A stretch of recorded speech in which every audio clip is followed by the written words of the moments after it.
my father reject me? Yeah. Am I that bad of a person? Yeah.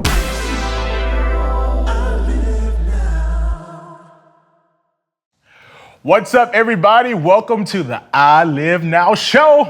All right, today is pretty special, and I may be a little bit biased because my sister is here. Like, my real live sister is here, and I'm so excited because even though she is my sister, she has an amazing story that I cannot wait for you all to hear. So everybody, please welcome Dr. Sharliese Boateng. Thank you for having me. You're welcome, sister. Since I am the favorite child. You are. I'm sorry, but you are. Get in line. No, but it is an honor to have you here because we grew up together. Yes. And same household, same dad. Mm-hmm. And just to see how you've come a long way. And it's just so amazing that I'm holding your baby Yes. in my hand. Y'all, this is Pregnant with Destiny by Dr. Sharliese Boateng. Sis, I can't even lie. You can live in the house with somebody, but not know the different things that go on behind closed doors, Absolutely. Even in your same house. Absolutely. So let's get into Pregnant with Destiny because you share some things in here that broke my heart, but it also made sense because we, even as brothers and sisters, we see each other and we think that we know each other, but we don't know each other's journey. Talk to me about Pregnant with Destiny. So in 2009, actually, I was on a flight headed to Ghana, and the Lord gave me a revelation about pregnant women. And I was, of course, at the time I wasn't married or anything like that, but I just kind of used my biology degree to kind of, think about all of the different steps and the processes of a pregnant woman. Yeah. And so he began to download to me the revelation behind what the conception means all the way to the delivery of a baby. And so how that directly correlates with your purpose. So if someone, let's just say, for instance, they were supposed to be a firefighter. And so they're excited about being a firefighter and they're telling everybody about it and all of that. But then when it comes to the time where they have to do the testing and things like that, they get tired and they just want to be a firefighter. Yeah. And then all of a sudden, when they cross over to the realm of firefighter world, they don't even remember everything that they went through, all the hard work, the training and things like that. And so quite naturally, that is exactly how, your purpose is with being pregnant with it. And so you can go from conception, first trimester, third trimester, all that, to the end. Okay. So the first 3 chapters. Yes. It's a doozy. Anybody who knows me know I be needing my Invisirates. And I had to, for those of you all don't know, my Invisirates are my invisible cigarettes that you'll hear about all the time. They're cancer-free, so just take one. There it is. But, on the serious note, because you said something in the book that is very, very prevalent, especially in the African-American community and the African-American family. And that says, what goes on in this house stays in this house. And you started off with the evil seed. Tell us about the evil seed. Yeah, sure. So I think I was about maybe 7 or 8 when I started going down, to Dad's house and everything. And I was molested. I was molested by different family members. And then after that, it kind of went on for years after years after years. And so I walked around pretty much with a label on my head, so to speak, touch me, fondle me, like it was okay. Yeah. But I never understood, why people wanted to do that. I just knew that I had this as a foundation called incest. And so the evil seed represents the fact that this thing was sown into me, by the enemy, of course. Yep. Because when you're young in your childhood, that's when the enemy tries to come at you with a vengeance. And if you think about it, of course he's going to do that so that he can knock you off of the trajectory to destiny. Yeah. And so with the evil seed, the enemy planted that thing there. And I thank God in it because, like Joseph says, what the devil meant for harm, God intended for my good. Yeah. And so now I'm able to, understand a lot from a different aspect, from when people are hurting, from a level of compassion, level of trauma, things like that. And so with the evil seed, as I mentioned in the book, I had to have what you would call a D&C or a spiritual abortion, so to speak. And so that is the Lord came in and eradicated or took that seed out and gave me something called freedom. And so at that moment when he began to plant that good seed in me, the seed of love and joy and hope and things like that, now it's like, oh, okay, I'm able to live again, but I really wasn't living because it was still under the rug, so to speak. Oh, it's that lumpy rug. It's the lumpy rug. That lumpy rug. Because you even said that you even felt the rejection in your mom's womb. Absolutely. So when my mom got pregnant by Dad, at the same time, Dad had two women pregnant at the same time. Yes, he did. Rolling Stone. And so our brother Maurice and I were 6 months apart. Yeah. He is the oldest, of course, and he will let you know he is the oldest. Yes, I'm the oldest. I'm the oldest. You listen to me. But he is the oldest though, right? Yeah. And so during that time, Dad thought that, I need to marry the woman who have, the son. Yeah. And so by rights, of course, as you can see, I'm not a man. Yeah. So during that time, my mom was rejected, by Dad and rejected by, Dad's side of the family, even when she was pregnant. And so that's the reason why even when you're pregnant, you have to be very careful what you do and what you say and what types of environments that you go into, because that thing can readily affect the seed that's growing on the inside of you. And so the rejection was passed to me through the spiritual umbilical cord. If you think about it, as I talk about in the book, every mother that's, a person that's pregnant, whatever they eat, the baby gets all the nutrients. And so that's the same exact way in the spirit. Whatever I eat in the spirit, that's what my baby is going to get, whether that's destiny or, whether that's rejection or whether it's hope or whether it's, molestation, whatever it is, And so going back to that, we were always taught whatever goes on in this house, like you said, it stays in this house, and especially in the African-American community, we don't know how to talk. Don't know how to talk. Only reason why it brings upon that type of level, I would say, is the fact that there's pride. There's pride in our families. We want people to think that we're all good and made up and, we're perfect. Yeah. We go to church, check. We pay our tithes, check. We have this strong checklist, of things that appear on the outer. Yeah. But God never looks at the outer. He looks at the heart. Here's one thing that really got me, because you actually told Daddy about it, and the little girl in you wanted Dad to come and just swoop you up, rescue you, baby, it's gonna be okay. Yeah.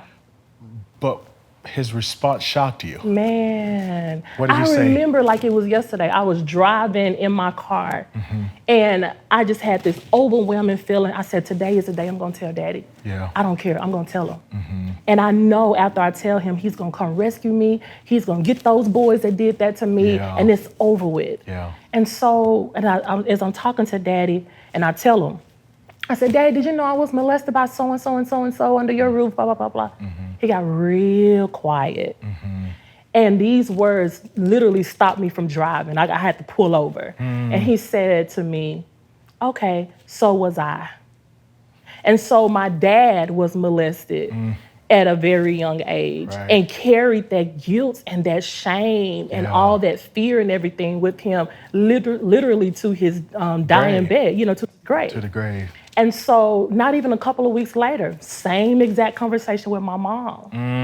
I said, I'm driving still. And I said, today is the day. I'm going to tell Mom. It's over with. She going to know. Yeah. so was I. She said the same exact phrase. And it sent chills to my body. And the next thing that she said was, so was I. And I never tell a soul, I'll take you to my grave who did it with me, to me. And at that moment, I said, not I. Yeah. Right.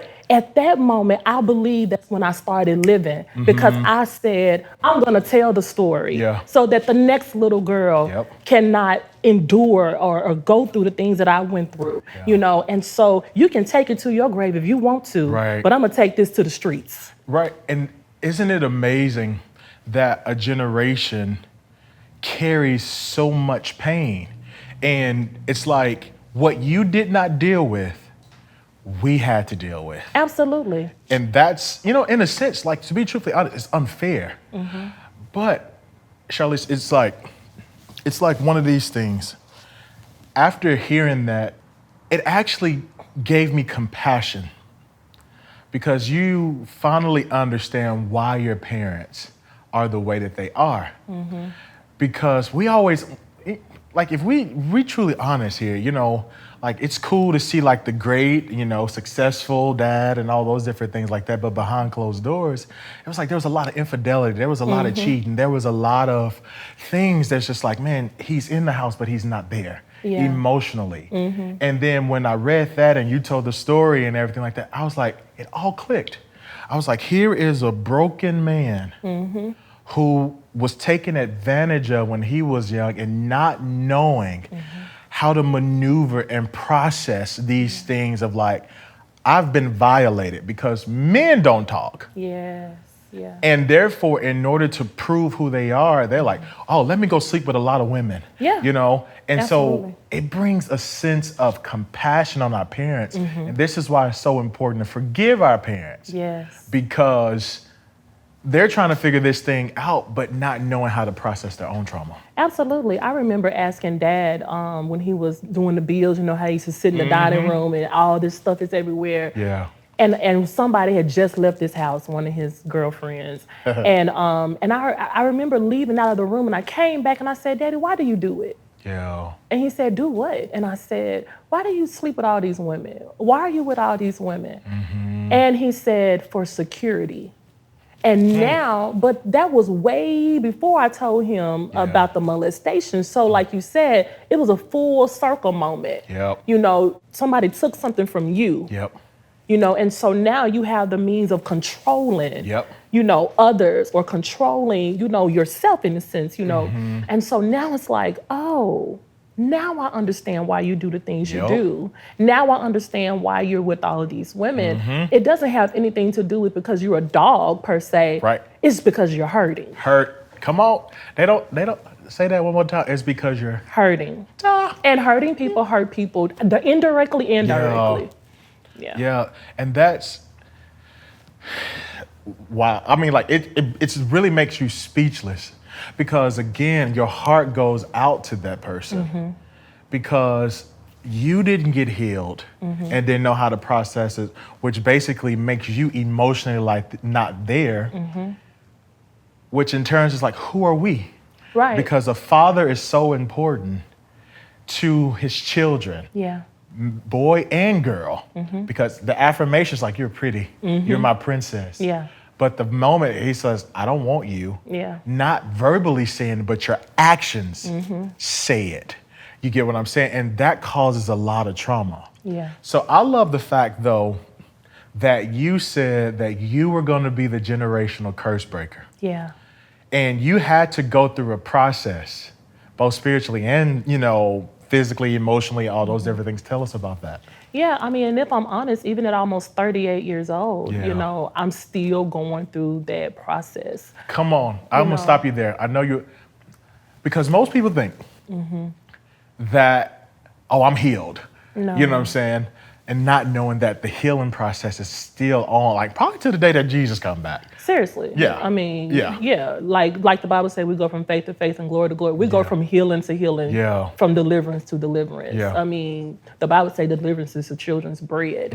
And so if it's bread, which means it's nutrients, which means it's going to stick, you know, so I need it in my life. Yeah. You know, and so I need the healing and the deliverance because it's going to make me a better person. It's going to make me a better follower of Jesus Christ, you know, a better person altogether. You know, I remember being at church one night and this evangelist walks up to me. He was like, hey, you know, God said he want to heal you of your past. And I'm like, my past? Yeah. What you talking? Because at that moment, you know, before you even go through levels of healing and all that stuff, you have to take off the mask.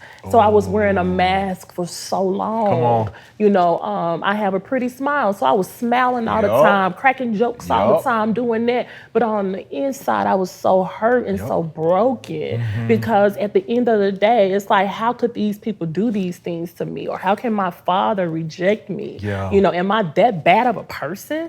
You know, and so from that night forward, I came home that night. And I remember calling on one of our family members. And I said, hey, I want to let you know I forgive you for what you did to me. His response, what you talking about? You know, girl, that was a long time ago, you know? And so I forgot about it. I forgot about it, right? Yeah. And so that said to me two things. Number one, the hurt and the pain that we carry, our perpetrators or our people that, you know, victimize us or whatever, they're long gone about their lives doing whatever they want to do. And here we are being imprisonated, literally. We are in a prison. You know, our soul is in a prison, you know, of unforgiveness and lack of love and things like that because of what they did to us when they are going on about their lives. You know, number two, it said to me that, girl, you got to get up and live now. If he can forget about it, so can you. But also, what it taught me is that people don't understand and don't know when they're being used by the devil. Come on. They don't know. They have no idea. They have no clue when they're being used by the enemy. I like to liken it to or use an analogy of a drunk man, right? So a drunk man, he gets drunk, he's dancing all over the tables and, you know, cutting up and laughing. Oh, but when he sobers up, nobody, I mean, everybody has to tell him, did you know you was dancing on the tables and cutting up and doing this? He's like, he's shamed and all. But he don't even remember. He don't remember. And so that's what happens when we are overtaken by an evil spirit. You know, when the enemy, especially when you have a mark of greatness on your life, the mark of greatness on your life literally attracts the evil. Because the enemy don't want you to free people out of his kingdom and bring them over to the kingdom of God. That's right. And so if you think about it, my mom went through that. My dad went through that. So that thing came at me like a vengeance because they didn't have the strength or the power to break a thing.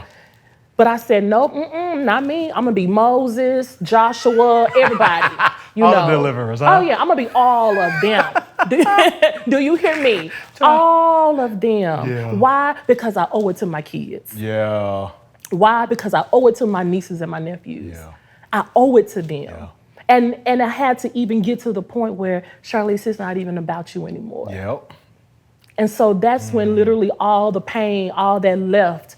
I'm free to love my people like never before. I'm free to support them, to call them, talk with them, joke with them, everything, because I know it wasn't them. That is correct.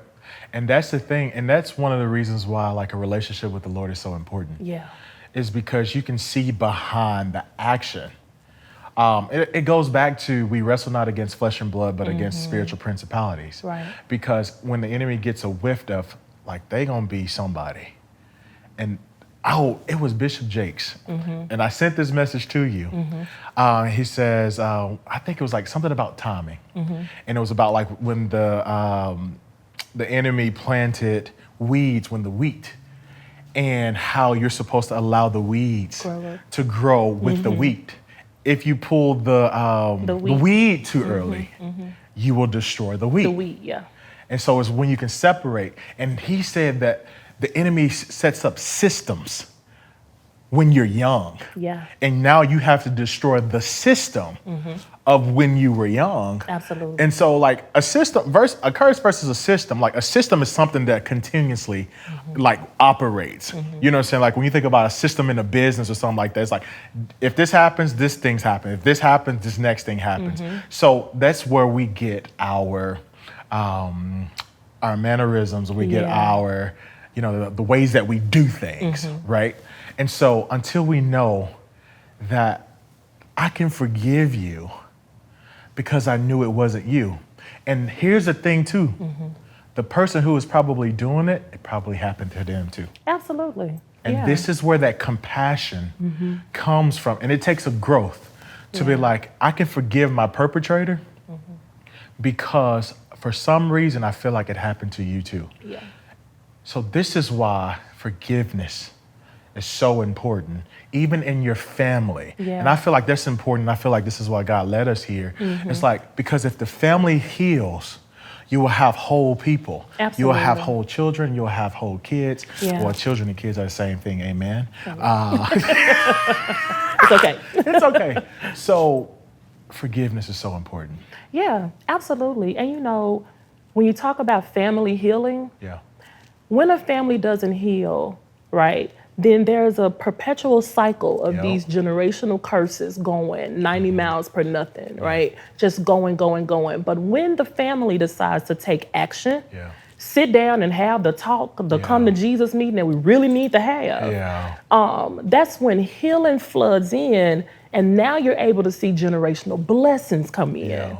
And so in every family, the enemy knows that there are generational blessings. Generational blessings in the Tatum household looks like entrepreneurship. We have it. I mean, this thing is burning in our hands because the spirit of entrepreneurship is a generational blessing that the enemy wanted to stop long time ago through molestation.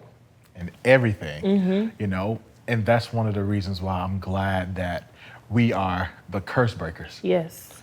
And to be able to set the trajectory up for our children and their children and their children. Absolutely. Which leads me to your book was talking about pregnant with destiny. And that's the purpose that God has given you. Not knowing that you and my brother Gustin were literally trying to get pregnant. Yeah. And you all couldn't.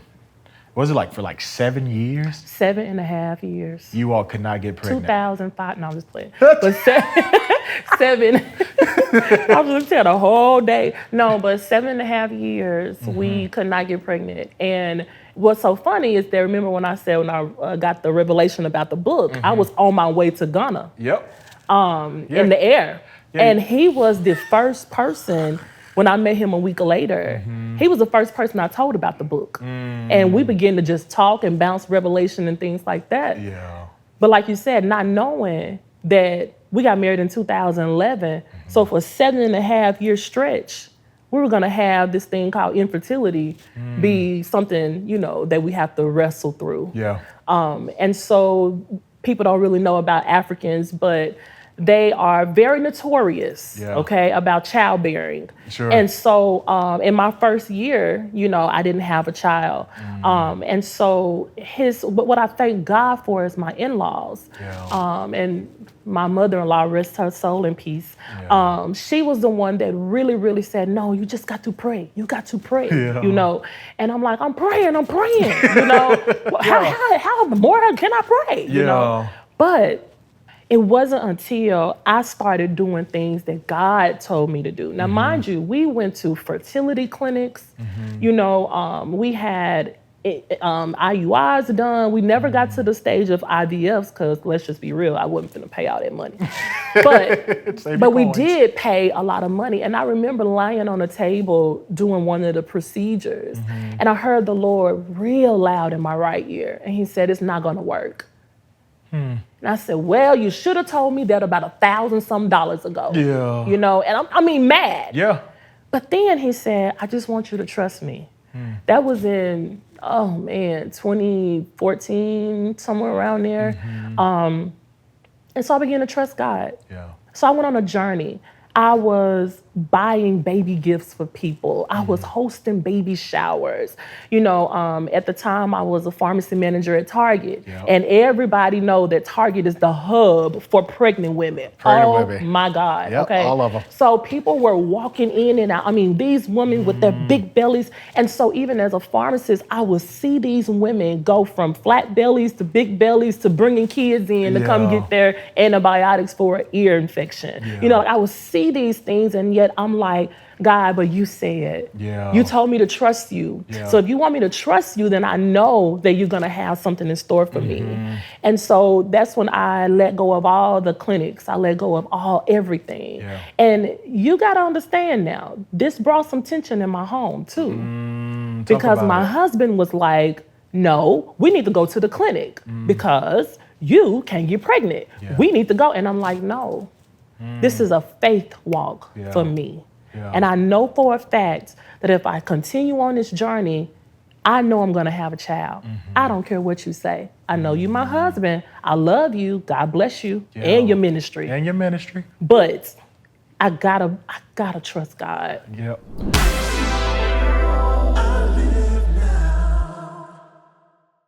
So in that trust in God, because you said something that you were on the table and you were mad. Yeah. There are a lot of people and a lot of couples, a lot of married people who can't have children.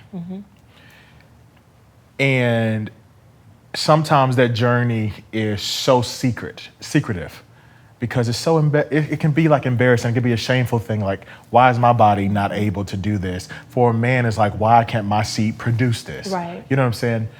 Talk about what the people don't see with infertility, like from the depression to going head to head with your spouse. Like, what don't people see? Yeah, I mean, you spoke it up. Depression, the stress, the anxiety, because anxiety comes in, like you said, I'm a woman. This is what women do for years at a time. Like, we give birth, so what is wrong with me or what is wrong with my husband that we can't possibly do? First of all, I was so mad because I'm like, God, your word even says we're supposed to be fruitful and multiply. How you gonna take this away from me? Come on. You can't take away a promise from me. That's no. And so at that moment, I got mad, but in a different way. Okay. So I got mad in a different way because I'm like, no longer am I going to be depressed about it. I'm not going to cry about it anymore. I mean, oh God, I had people laying hands on me at the church, telling me to put oil in my shoe 7 times. I mean, it was so 7 times in your shoe, man. But there were so many tactics. That we think that, I'm going to do it and then it's going to happen. But God wants total surrender of that thing called the heart. Wow. He wants total surrender of it. And I remember I heard these words very clear too. You give me what I want, I give you what you want. And I was like, what you talking about? I heard that in 2016, 17. Okay. 16. I said, what you talking about, God? He said, the book. I want Pregnant with Destiny out by 2017. I give you what you want, you give me what I want. So I'm like, okay. So I started writing and gave myself a deadline and pushed it out April of 2017. Well, the next year, I conceived Zion. Very next year. So there are some things that God is waiting for us to give up, or waiting for us to just push out because it's for his purpose. Sure. There are so many women and men that I've ministered to based upon the book, especially with the lumpy rug, especially with the molestation, especially with the rejection, and I didn't understand it. Because God knew that if I had a baby, that book would have never came out. Wow. And so sometimes we wrestle with God, why, God, why? But ask him what? God, what is it that you require of me at this moment? Because it got to be something. Sure. Because you're holding back a promise from me. Now, his delay is never a denial. Sure. So we understand, but we also have to understand the timing of God. The Bible says that at the appointed time, the Lord will make it happen. And so that's the scripture that I stood on. I'm looking for the appointed time, God. It got to be somehow. Yeah. You know, it got to be now. Yeah. You know, and so I submitted that manuscript December 31st of 2016. That book came out 2017. And then that next year in October, I conceived Zion. And then the next year in March, he came 3 months early. Right. But he came though. He came. He came 3 months early. Yeah. And we were in the NICU for 80 days. I remember looking in the incubator and said, but God, you said, I don't care if my destiny has to be incubated. It's still gonna come out into full fruition. It's gonna happen. Yeah. This is the appointed time. Regardless of my due date, right? Regardless of my due date, God saw fit to bring him in 3 months early. Yeah. Because he got a purpose. Come on. And so that's another thing that I want to encourage women who thinks that, oh, well, God has forgot about me and all that. Yeah. Maybe, just maybe, God is pausing. I call it the divine pause. He's pausing this thing for a minute because he's working out something in the heavenlies so that you can give birth to his purpose. Yeah. Case in point, Hannah. Hannah wanted a son so bad, the priest thought she was drinking vodka in the church.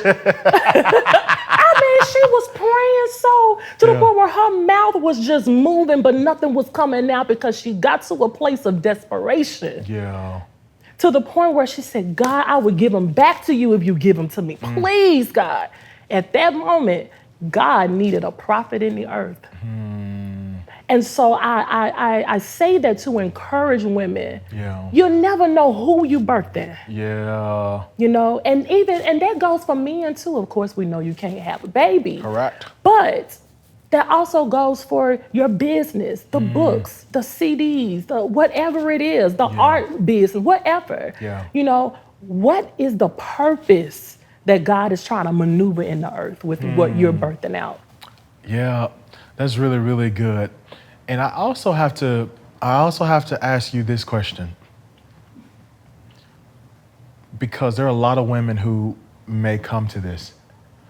What if it doesn't happen? Because there's still that what if that they will never conceive. That is a high possibility.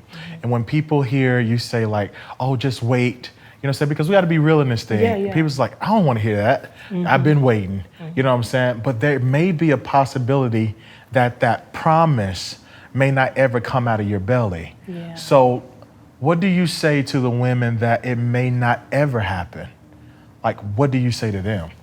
I say, number one, don't be angry with God. Okay. Why not? Don't be angry with God because his purposes supersede everything that we could ever imagine or dream. And so his purpose for you may be the little girl that's struggling in the crack house and need a mother to raise from and get her out the foster system or, you know, and go and adopt her. Go and snatch these babies from the crack houses and go and snatch these babies, you know, from abusive homes and love on them. You know, God has made all of us to be spiritual parents in a sense, you know, as you know, with our nephews and nieces, you know, things like that. Like we parent them, you know, but they're not ours. That's right. Gotta right? Give them back. Gotta give them back. You gotta take them back. Give them back. You go home. But, I love you, go home. Yeah, but not being angry with God looks like, nevertheless, let your will be done, not mine. And so if it's God's will for you to foster, or it's God's will for you to adopt, or it's God's will for you to have a surrogate mother, then so be it. It doesn't make you less of a woman. Come on. It doesn't make you less of a person, period. Yeah. It doesn't even make you less than a child of God. God's purpose has to prevail. I always talk about God's perfect will versus his permissive will. He can permit us to do things all day long, but when you walk into his perfect will, it's something different about the perfect will of God. Yeah. You know, that says, God, okay, I'm gonna trust you. I'm gonna do it. Yeah. That is so awesome. I really appreciate you for opening up about that, because that is a hard topic Yeah. that it's hard for people to talk about and hard for people to speak about, but there's hope. Yeah. Because not only do you have one child, you have two. Yeah. My niece Zoe. Who will be one in 3 days? That's right. That's right. She'll be one. You know. Oh, it's just so crazy to think that, man, Zion came and then Zoe. Yeah. You know, and like God basically gave you double for your trouble. Yeah. They make you run around that house. Oh yeah. I can stand to lose about 20, 25. But here's the thing too, Isiah. Yeah. In between my two children, I had a miscarriage. Do you know that? I don't think so. You didn't know that. This is the I Live Now show. No. This is the I Live Now show where you get exclusive. We are known for exclusive. So you live now, you will get exclusive. Little perfect plug. But yeah, so March of 2019, I had Zaza. And then November of 2019. Yeah. Same year. I'm like, wait a minute, hold on, this is happening again, you know? Yeah. And so, of course, it literally freaked me and my husband out, because we're like, we just had a baby, you know? How are we gonna do this? Right. And so, but I remember going into the doctor's office to hear the baby's heartbeat for the first time. And my husband was sitting here and I was sitting here, and I can tell by the look on my ultrasound tech's face that it wasn't good. And so she said, let me go and get your doctor. I said, no, you tell me what's wrong. Yeah. Tell me. Right. I can handle it. I'm a big girl, you know. She said, the baby don't have a heartbeat. I was 9 weeks pregnant. And all of a sudden, it felt like everything just shut down. Yeah. I didn't hear anything else. All of a sudden, my husband was shaking my leg. Did you hear her? Are you okay? I was out of it. Yeah. And so she said, yeah. She said, it looks like the baby would have had or developed something called Turner syndrome, where they have like a webbed neck. And it would have had a lot of complications and things like that. And so ended up, not having a heartbeat. Wow. And what I found out in my research is that Turner syndrome is indicative in like 98% female. Really? So it would have been a girl. So I had to do a D&C and all that stuff. And I remember asking God, why? Yeah. Why would you give me a baby and then turn around and have me to, have a miscarriage? And he said, because it's not about you. The many women that you're going to stand to give hope where there's hopelessness, to give victory where there's depression, they have went through miscarriages. Can you say the same? Now you can. Yeah. And so I had to allow you to go this route so that you can feel their pain. I had to allow you to go this route so that you can pick them up and hug them and say, I know, me too. Yeah. I went through that too. Yeah. Talk about the redemptive purpose of God. This is all about him bringing souls into his kingdom. Yeah. Because miscarriage is horrible. Sure. I can't even brush over it. Yeah. But at that moment, because I knew it was God's will, going back to that, I wrote a letter to the baby and I released her back to the Lord. Yeah. And so I don't grieve like I did. Sure. Because I know the purpose behind it. Yeah. And so it was exactly 1 year to the date that I had the miscarriage that I conceived Zoe. Same week, same everything. Really? Can't make it up. Really? Yeah. That's a God story. Conceived Zoe, and then she came 7 weeks early. I'm like, well, God, you want me to have premature babies? My goodness, they Just can't say stay that. in the womb long. Just say that. You want me to have They just want to come out. Hello. But and it's funny because I had just had my baby shower that Saturday. My water broke that Monday, and she came that Wednesday. Wow. Yeah. Come on. It's amazing, like you said, the redemptive. Yeah. And that you said that God allowed you to go through those things so you can feel not only what it's like to be in, have infertility, but to also have a miscarriage. Yeah. And now you're a coach. Yep.